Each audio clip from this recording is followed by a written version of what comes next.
임상 심리학자인 매슬로우라고 하는 사람이 있습니다. 이 매슬로우의 욕구 5가지는 심리학에서뿐만 아니라 사회학이나 여러 분야에서 많이 회자되는 내용입니다. 이게 1943년에 발표한 것인데 지금부터 계산해 보면 약 한 80년 전에 발표한 이론인데, 사람은 누구나 다 내부에 잠재하고 있는 5가지 욕망 또 욕구가 있답니다. 근데 이 서양에서 이렇게 이걸 정리해 놨긴 했는데, 사실 이런 모든 내용은 이미 성경에 다 있는 내용들을 이렇게 이런 분들이 아마 정리한 것 같습니다. 사람이 5가지 욕망이 누구나 다 있는데, 첫 번째는 생리적 욕구가 있답니다. 이렇게 허기를 면하고 생명을 유지하려는 욕구인데, 기본적인 의식주에 향한 욕구입니다. 성욕이나 식욕이나 이렇게 배고프면 뭔가 먹어야 되는 우리 몸이 원하는 생리적인 욕구입니다. 이것이 채워지지 않으면 또 이것을 채우려고 인간은 죄를 짓고, 어떤 사람은 삶을 포기하고 또는 살인을 저지르고, 또 여러 가지 이 문제 때문에 발생하는 기초적인 문제들이 범죄와 많이 연결되어 있습니다. 두 번째는 안전에 대한 욕구랍니다. 어느 정도 이제 먹고 살만하면 위협 또 여러 가지 질병으로부터 자신을 보호하려는 욕망이 있답니다. 이건 뭐 누구에게나 해당되는 이야기인데, 죽음의 위협에 딱 도착하면 누구든지 다 두려워하게 되는 기본적인 욕망이기도 합니다. 세 번째는 이렇게 의식주 문제가 해결되고 어느 정도 안전이 보장이 되면, 세 번째는 애정 또는 소속의 욕구랍니다. 이 애정은 사랑받고 싶은 욕망을 말합니다. 내가 누군가를 사랑하는 것도 좋지만 누가 나를 사랑해주고 사랑받고 싶은 욕망이 있답니다.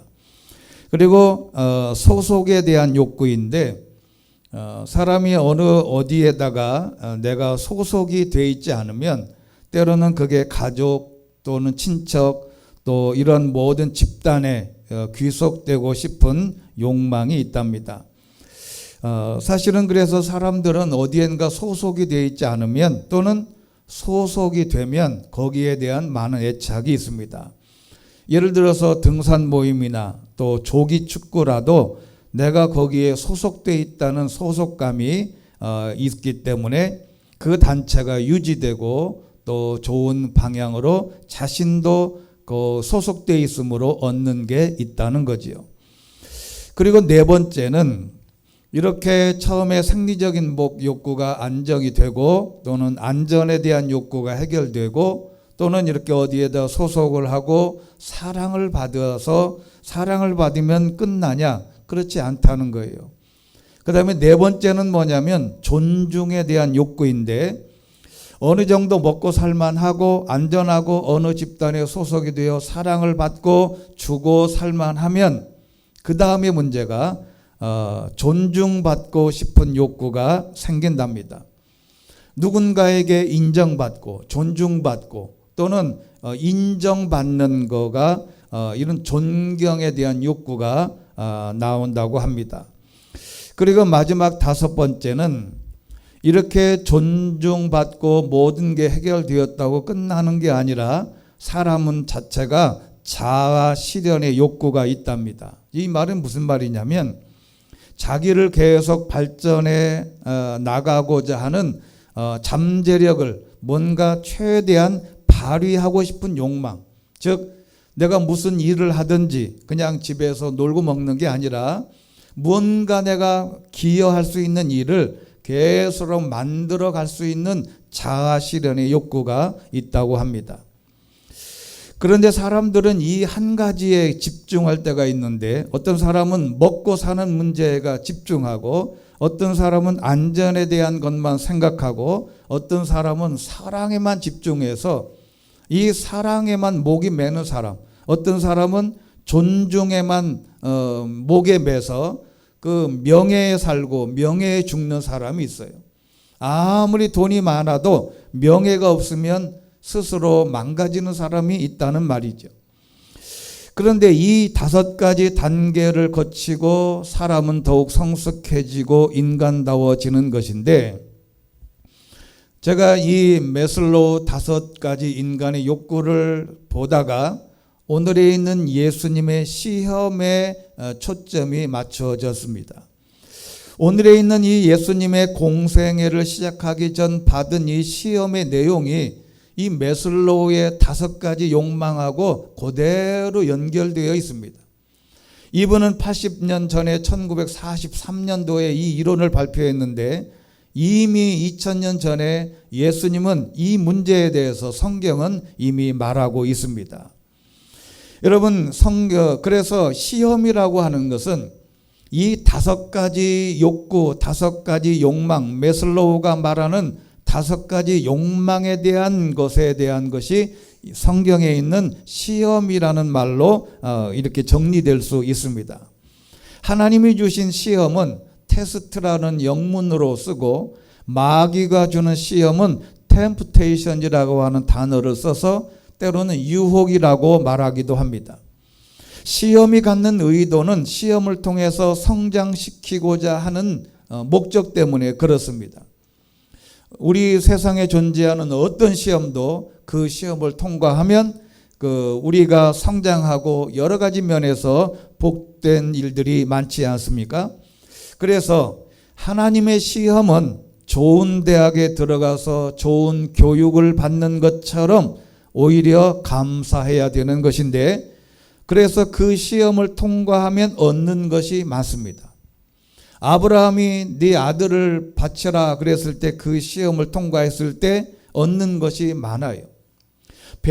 이 다윗도 마찬가지입니다. 다윗도 그 엄청난 시험과 과정을 통해서 왕으로 등극할 때까지 그 시험을 통과하면 얻는 것이 많아요. 요셉도 마찬가지입니다. 요셉도 형들에게 팔려 애굽에 팔려 노예로 살면서 그 시험을 통과할 때 얻는 것이 많습니다. 그런데 그 시험을 하나님이 시험하기도 하고, 중요한 것은 마귀가 시험을 하는 것이죠.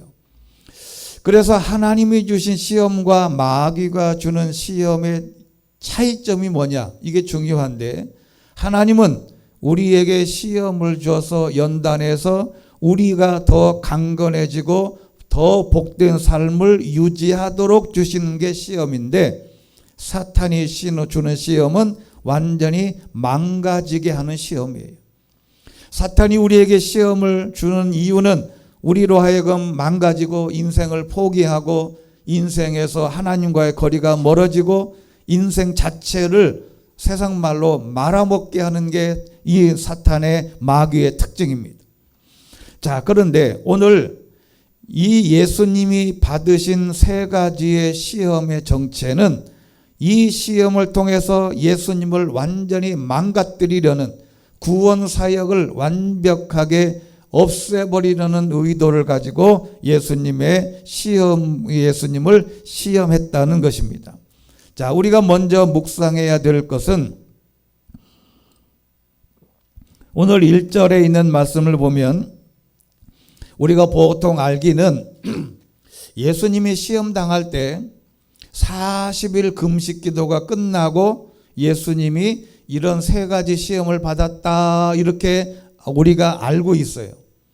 그런데 전혀 그렇지 않습니다. 예수님은 이 시험을 한 번에 일회성으로 끝난 것이 아니라고 봐요. 왜 그러냐면 오늘에 있는 성경에 있는 말씀 1절과 2절에 있는 말씀 보면 이 성령에 이끌려 광야로 나가서 마귀에게 40일 동안 시험을 받았다는 겁니다. 그러니까 40일 동안 금식을 하고 난 다음에 시험이 온 게 아니에요.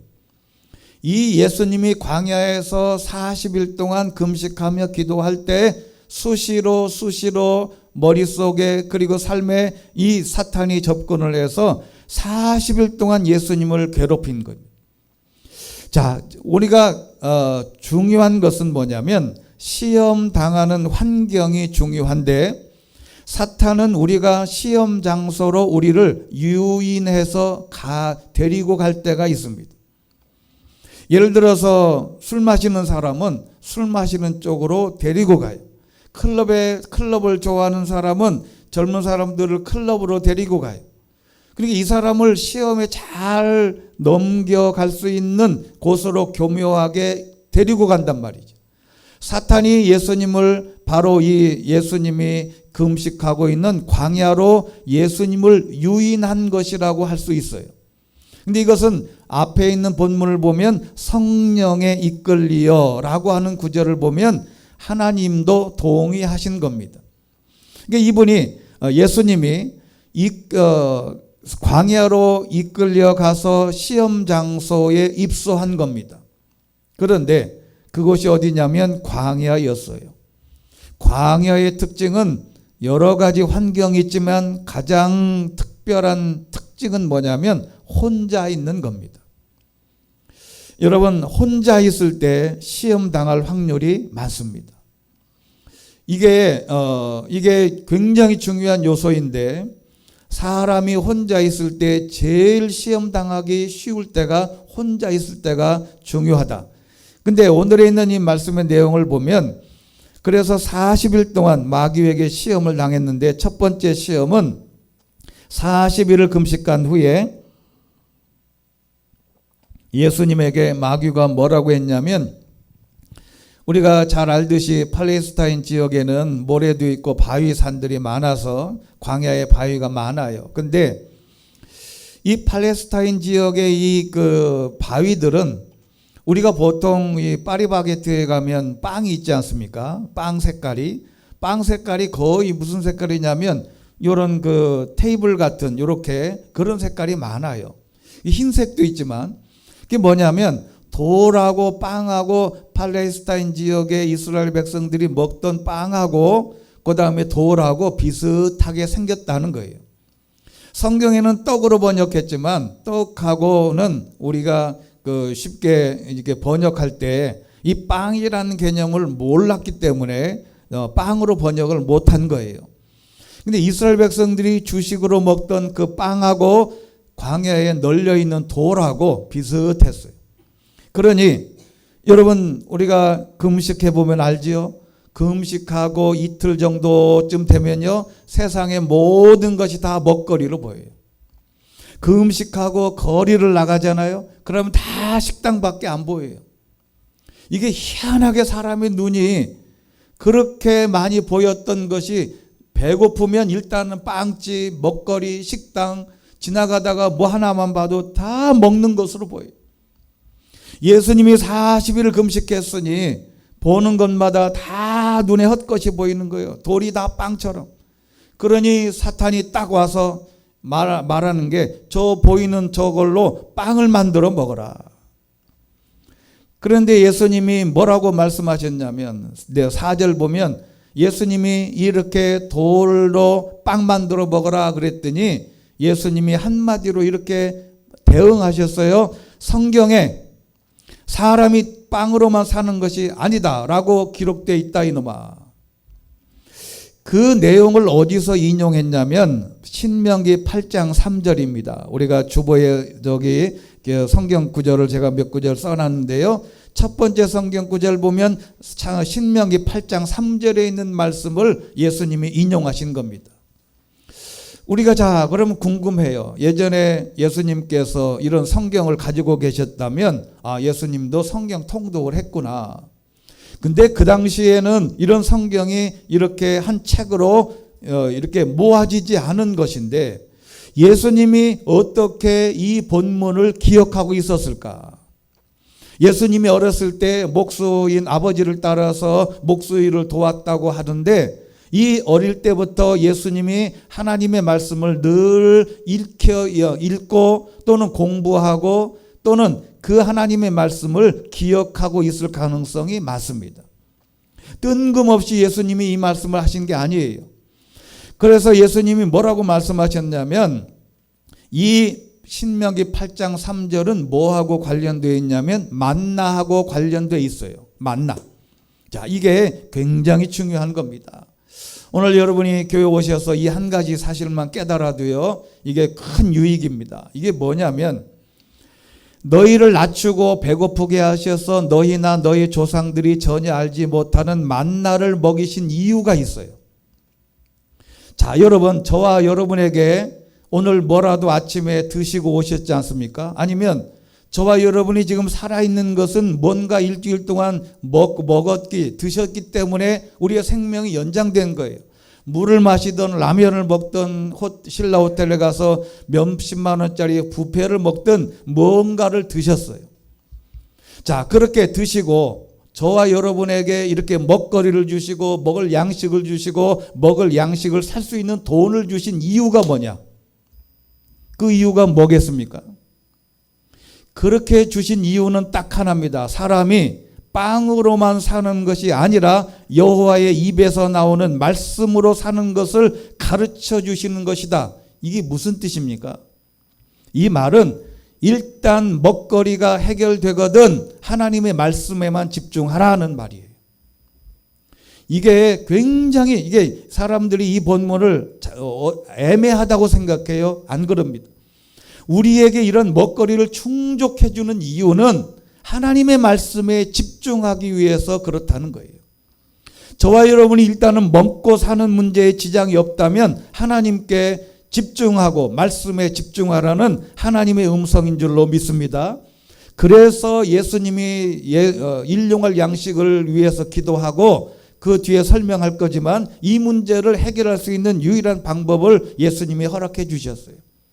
적어도 예수 믿는 사람은 먹는 문제만큼은 하나님이 해결해 주신다는 겁니다. 왜? 먹는 문제에 신경을 쓰게 되면 하나님의 말씀에 집중을 못해요. 여러분, 지금 내가 배고픈데 하나님의 말씀이고 나발이고 뭐가 필요해요? 내가 지금 내 몸이 목말라서 죽게 생겼는데 하나님의 말씀? 그렇게 인간의 몸이 쉽게 창조되어 있지 않아요. 그래서 우리가 하나님께서 말씀하시는 것은 내가 너희들의 일용할 양식 먹거리는 내가 책임져 주겠다. 그러면 그 다음에 뭐 하냐? 그 다음에 네 가지의 메슬로우의 욕구에 따라서 안전의 욕구, 존중의 욕구, 자아실현의 욕구, 이러한 명예 욕구에 차지 말고 하나님의 말씀에 집중하라는 것이죠. 그리고 두 번째 시험은 나를 경배하면 산으로 멀리 높은 산으로 갑자기 데리고 올라가서 천하만국을 싹 보이게 해놓고 나에게 경배하면 천하만국의 영광을 얻게 될 거다. 5절에 있는 말씀을 보면 세상 모든 나라를 보여줬어요. 6절 보면 저 모든 권세와 그 영광을 너에게 주겠다 그랬는데 그 다음 구절이 희한한 구절이 있습니다. 이것은 내게 넘겨준 것이므로, 이것은 내게 넘어온 것이다. 누가 넘겨줬습니까? 하나님이 넘겨주신 거예요. 본래에는 권세와 영광은 다 하나님 것이었는데 하나님이 누구에게 넘겨줬냐면 사탄에게 넘겨줬어요. 왜 사탄에게 넘겨줬냐가 중요해요. 하나님이 주신 권세와 영광은 우리가 받아 누려서 행복하고 하나님의 뜻을 위해서 이 땅에서 복되고 형통하게 살라고 하는 것인데 왜 사탄에게 권세와 영광을 사탄에게 넘겨주었을까? 그것을 가지고 우리 믿음의 사람들을 유혹하라고 넘겨준 거예요. 여러분, 돈이 많은 사람은, 술 좋아하는 사람은 돈 많으면 어디로 먼저 갑니까? 술 마시러 가요. 여러분, 희한하게 되어 있습니다. 여러분, 강도나 또는 나쁜 짓 하는 사람은 돈이 생기면 그 돈을 올바른 데 쓰지 않아요. 나쁜 곳에 다 써요. 선하고 좋은 사람은 하나님이 주신 물질을 어디에 쓰냐? 좋은 곳에 씁니다. 오늘 이 사탄이 굉장히 중요한 말을 했어요. 권세와 영광 다 내게 줬다. 왜? 그걸 가지고 많은 사람들을 유혹하라고 준 것입니다. 여기 권세라는 말은 네 가지의 뜻이 있습니다. 선택할 능력, 두 번째는 육체적이며 정신적인 힘, 세 번째는 권위와 의무의 힘, 네 번째는 다스림과 통치할 능력, 이 네 가지를 사탄에게 주어서 그걸 가지고 믿는 사람을 유혹하라고 준 것입니다. 그런데 이 모든 영광을, 그리고 이 모든 것을 사탄이 가지고 있다는 논리인데, 내게 경배하면 다 내가 될 거다. 이게 속임수입니다. 아담과 하와에게 사탄이 와서 선악과를 따먹으라 하는 말과 똑같아요. 내가 이것을 너에게 준다는 말은 속이는 겁니다. 이걸 가지면 내가 너에게 준다는 것은 거짓말이에요. 그런데 예수님이 뭐라고 또 말씀하셨냐면 8절에 있는 말씀 보면 기록된 바는 성경에 라는 말이에요. 성경에 주 너의 하나님만 경배하고 오직 그분만 섬기라고 했다라고 말씀으로 이 사탄을 물리친 겁니다.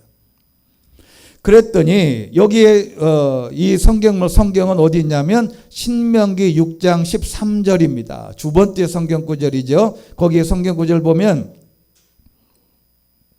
신명기에 있는 말씀입니다. 주 너의 하나님 여호와를 경외하고 그분만을 섬기고 그 이름을 두고 맹세해라. 자, 여러분, 예수님이 계속 반복되는 게 뭡니까? 이 사탄과의 싸움에서 이기는 방법은 말씀이에요. 성경에.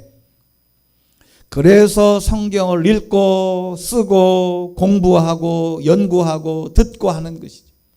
하나님의 말씀이 내 안에 딱 자리 잡고 있어서 누가 무슨 말을 하거든 하나님의 말씀으로 대응할 수 있는 성경의 지식을 가져야 된다는 것이죠.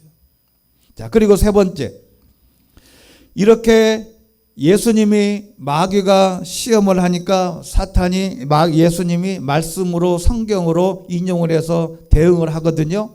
그랬더니 사탄이 얼마나 교묘하고 지혜로운지 아십니까? 세 번째 시험은 성경을 인용하여. 야, 여러분, 이 사탄이 얼마나 교묘하냐면 예수님이 말씀으로 자기 말을 계속 어긋나고 대응하니까 사탄도 말씀을 인용한단 말이죠. 그 말씀이 어디냐면 시편 91편 11절로 12절에 있는 말씀, 천사가 구해줄 거니 걱정하지 말고 뛰어내려라. 세 번째 성경 구절입니다. 그분이 천사들에게 명령해 내 모든 길을 지켜주라고 하실 것이기 때문이다. 천사들이 손으로 너를 들어올려 내 발이 돌에 맞는 일도 없으리라 라고 사탄이 성경을 인용합니다. 이게 기가 막힌 방법이에요. 예수님이 성경 인용하니까 성경에 있는 대로 한번 해봐라 라고 했을 때 예수님이 그래 말씀이 거기 있네 라고 넘어갈 줄 아는 거예요. 옛날에 어느 기독 청년이 기차를 탔답니다. 지금 KTX도 있고 좋은 차들이 많은데 옛날에는 완행인지 이렇게 맞바다 이게 마주보고 가는 기차가 있잖아요. 지금도 있긴 하지만 한참을 가다가 기차 안에서 맞은편에 앉은 어떤 사람이 김밥을 꺼내 먹고 있는 거예요. 그래서 근데 가만히 이게 주섬주섬 김밥을 꺼내는 거 보니까 김밥을 싸왔는데 나도 배고프거든. 가만히 보니까 이분이 기도를 하고 먹어요. 그러니까 저 사람도 기독교인이고 나도 기독교인이니까 이거 혹시 내가 아주 배고픈데 맛있는 음식을 먹고 있는 저 사람도 기독교인인데 그래도 김밥 한두 개라도 주겠거니 생각을 한 거예요. 그랬는데 이제 앞에 앉은 사람이 꾸역꾸역 다 먹어간단 말이에요. 이제 거의 다 안 남았어. 그래서 이제 이분이 가만히 있으면 좋은데 한마디 했어요. 성경에 이르기를 내 이웃을 내 몸과 같이 사랑하라 했습니다. 이런 계명을 아시나요? 그런 거예요. 근데 이 말이 무슨 말이에요? 좀 나눠 먹자 그 얘기인데 그 앞에 있는 사람도 성경을 얼마나 잘 읽었는지 성경이 너무 해박한 지식이 있어요. 그래서 바로 성경으로 응대합니다. 맞은편 사람이 성경을 인용합니다. 맞습니다마는 성경에 내 이웃의 것을 탐내지 말라는 말씀도 있습니다. 있지요. 서로 자기에게 유리한 대로 말씀을 적용한 거예요. 하나님의 말씀이 굉장히 위험스러운 게 뭐냐면 자기에게 맞도록 해석하는 겁니다. 이거를 후안 까를로스라고 하는 유명한 신학자가 이거를 네가복음이라고 했어요.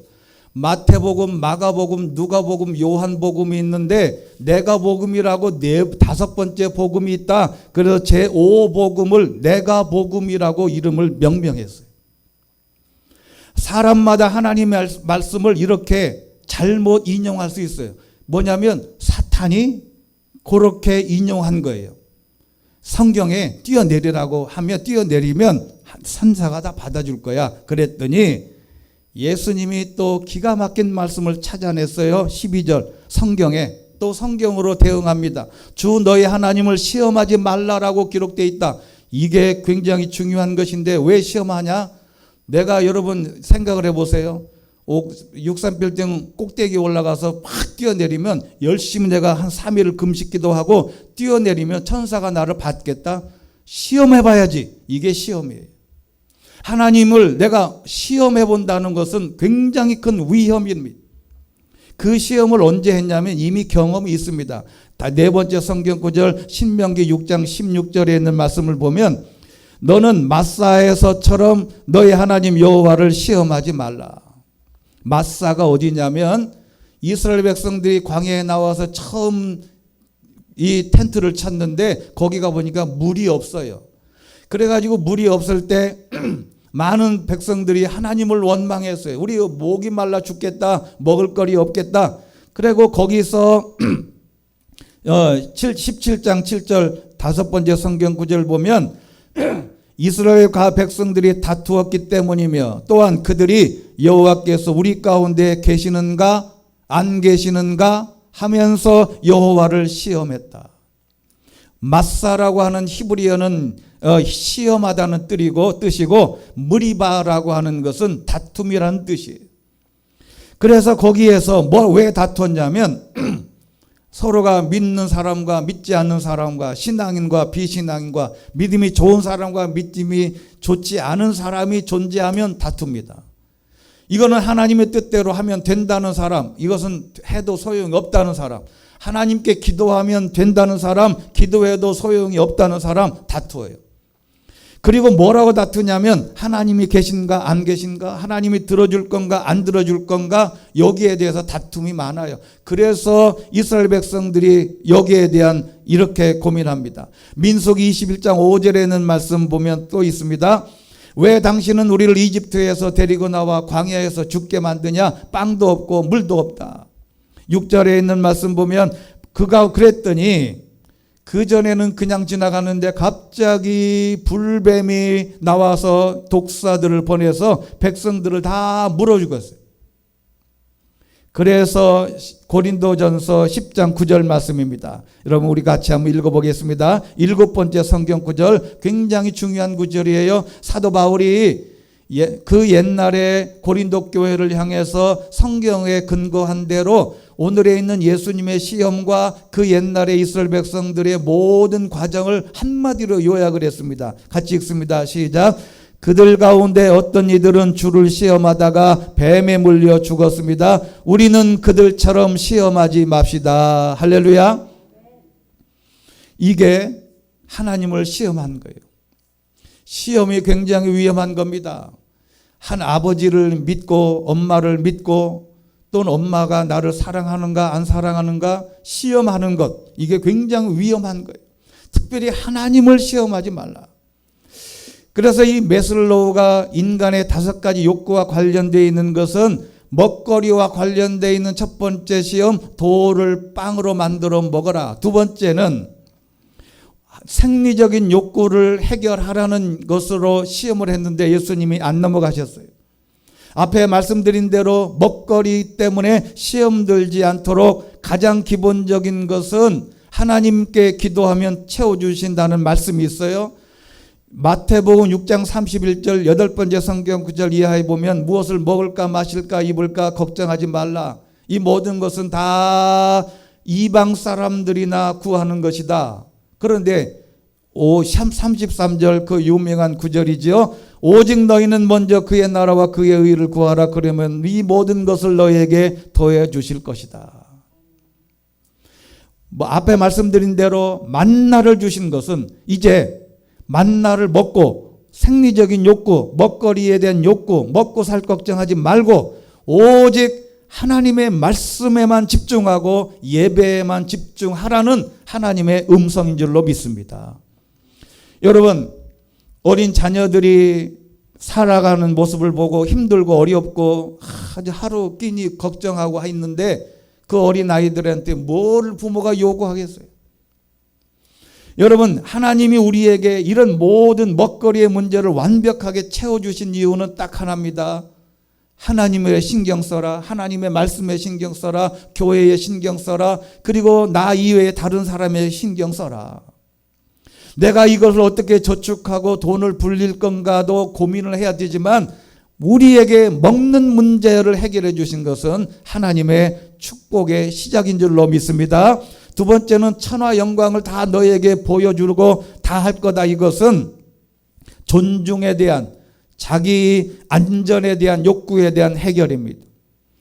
여러분, 이게 굉장히 중요한 요소인데 예수님은 고난 없이 고통 없이 한 방에 모든 문제를 해결하려는 욕구가 있었을 거예요. 왜? 고난의 길과 십자가의 길을 통하지 않고 십자가에 못 박히지 않고 구원 사역을 감당할 수 있는 방법이 있다면 얼마나 좋겠어요. 예수님도 그 방법 이외에 사탄에게만 절 한 번만 까딱하면 모든 문제가 해결된다는데 얼마나 매혹적인 믿깁니까? 그런데 예수님은 그렇지 않다. 내가 그것을 말씀으로 이긴 것을 보면 예수님은 존중과 명예와 그 기타의 모든 것, 로마의 이 사병들에게 뺨을 맞고 얼굴에 침뱉음을 당해도 자기의 존중과는 상관이 없었어요. 이게 예수님의 위대한 놀라운 방법 중에 하나입니다. 그리고 마지막 성전 꼭대기에서 뛰어내리라는 것도 마찬가지입니다. 이 모든 것을 안전에 대한 욕구에 대한 개념을 예수님도 말씀으로 이겨나간 것을 우리가 기억하게 됩니다.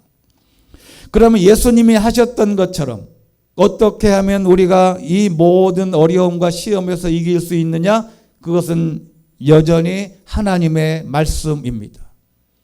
하나님의 말씀으로 읽고 쓰고 맛보고 듣고 하나님의 말씀을 가까이 할 때에 하나님의 놀라운 역사로 이 모든 것을 극복해낼 수 있는 힘이 거기에 있는 것입니다.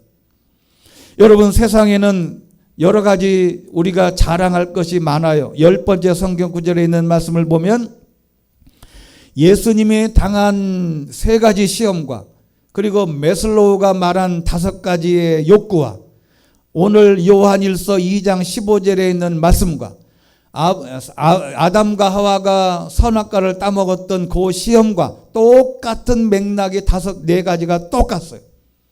요한일서 2장 15절에 있는 말씀 보면 이렇게 되어 있어요. 여러분은 이 세상이나 세상에 있는 것들을 사랑하지 말라. 누구든지 세상을 사랑하면 아버지의 사랑이 그 안에 있지 않습니다. 16절, 이 세상에 있는 모든 것들 곧 육신의 탐욕과 안목의 정욕과 세상살이의 자랑은 아버지께로 온 것이 아니라 세상으로부터 온 것이다. 세상도 사라지고 세상의 정욕도 사라지지만 하나님의 뜻을 행하는 사람은 영원히 살 것입니다. 할렐루야. 세상 것을 사랑하지 말라. 육신의 정욕입니다. 메슬로우가 말한 앞에 말씀드린 먹거리의 문제예요. 안전에 대한 욕구입니다. 이 모든 육신의 정욕을 따라가지 마라. 즉 내 몸이 하고 싶은 대로 따라가지 말라는 거예요. 제가 수없이 말씀드린 적이 있죠. 이스라엘 백성들이 애굽에서 나와서 처음에 광야에서 전쟁 붙은 대상이 누구냐면 아말렉이라는 족속이에요. 아말렉이 누구의 후손이라고 했어요? 에서의 후손입니다. 에서는 뭐 때문에 망했습니까? 배고플 때 자기의 장자권을 팔아먹은 거예요. 지금도 에서가 너무 많습니다. 내 몸이 하고 싶은 대로 따라가다가 망하는 사람이 부지기수예요. 내가 뭔가를 지금 하고 싶은 것을, 제가 오늘도 차량 운행하다가 앞에 있는 어떤 여자분이 그냥 대놓고 담배를 싹 피고 막 연기를 막 날리면서 오셔요. 여러분, 사람이 내 몸이 원하는 대로만 안 하면 우리의 건강은 굉장히 많이 지켜질 수 있어요. 내 몸이 하고 싶은 거 그거 잘라내라. 두 번째는 안목의 정욕입니다. 안목의 정욕은 눈을 즐겁게 하는 세상의 욕망의 늪이에요. 모든 영화, 드라마, 광고, 노래, 가수, TV, 유튜브 다들 쳐다보면 이게 잠옷인지 그냥 무슨 못인지 몰라요. 그냥 다 벗고 나와. 눈을 즐겁게 하는 게 세상의 모든 겁니다. 어떤 거는 환상적인 걸 막 이렇게 뒤엎어 가지고 막 눈을 즐겁게 해요. 그 눈을 즐겁게 한 거 따라가면 망한다는 겁니다. 세 번째는 이생의 자랑이에요. 대부분의 사람들은 이 땅에 살면서 자신이 자랑거리를 명예가 있어서 다 자랑하고 싶어요. 어떤 사람은 과거를 그렇게 자랑해. SNS라고 일컬어지는 유튜브, 인스타, 페이스북, 카카오 스토리, 이 모든 게 뭐냐면 뭔가 자랑하고 싶은 욕구를 자극하는 세상이 되었어요. 이거 하지 마라. 세상 사람들은 다 이거 세 가지. 육신이 원하는 대로 살고 싶은 욕망, 그리고 두 번째는 내 눈을 즐겁게 하는 욕망, 세 번째는 내 모든 것을 자랑하고 싶은 욕망, 이것을 다 잘라내면 모든 시험에서 결국에는 승리하게 된다는 예수님의 시험의 결과입니다. 예수님처럼 우리도 하나님의 말씀으로 이기고 모든 세상의 시험을 극복해 나갈 수 있게 되기를 주의 이름으로 축원합니다. 그리고 의미심장한 본문 하나가 있어요. 13절입니다. 마귀는 이 모든 시험을 마치고 때가 될 때까지 얼마 동안 떠나갔다. 늘 말씀드린지요. 여기에 때는 무슨 때일까? 우리가 보통 말하는 일반적인 시간 크로노스일까? 하나님의 시간인 카이로스일까? 카이로스입니다. 이 사탄은 언제 우리를 치고 들어와서 나를 시험에 빠지게 할지를 몰라요. 하나 예를 들고 말씀을 마치겠습니다. 어느 목사님이 월요일 날 아침에 일찍 교회에 있는, 그때 차량이 없었던지 집에 신방을 가기 위해서 택시를 탔답니다. 성도 집으로 가는데 이제 너무 급했던지 목사님이 약속한 택시비를 먼저 기사에게, 그러니까 뭐 시외곽으로 빠져나갔던 것 같아요. 그러니까 뭐 여기는 미터기를 꺾지만 그 지불하고 이제 거스름돈을 받았는데 운전기사가 준 버스 요금이 거스름돈이 더 많이 온 거예요. 그 순간에 목사님이라도 들어오는 생각이, 야, 이거 하나님께서 나한테 쓰라고 특별히 주시는구나, 이 생각이 벌떡 들더래요. 이게 묘한 생각이 딱 든 거예요. 그래서 양심을 속이고 자리에 앉아 있는 것이 너무 불편했어요. 가면서 계속 양심이 소리쳤습니다. 그런 사이에 성도 집에 거의 도착할 때쯤 돼서 이 목사님이 운전기사에게 이렇게 말했습니다. 기사 양반, 아까 기사 양반이 거스름돈을 줬는데 잘못 계산해서 더 많이 줬습니다. 남은 돈, 이거 남은 돈입니다. 건네줬어요. 그랬더니 기사가 돈을 받으면서 이렇게 얘기하더랍니다. 잘못 거슬러 준 게 아닙니다.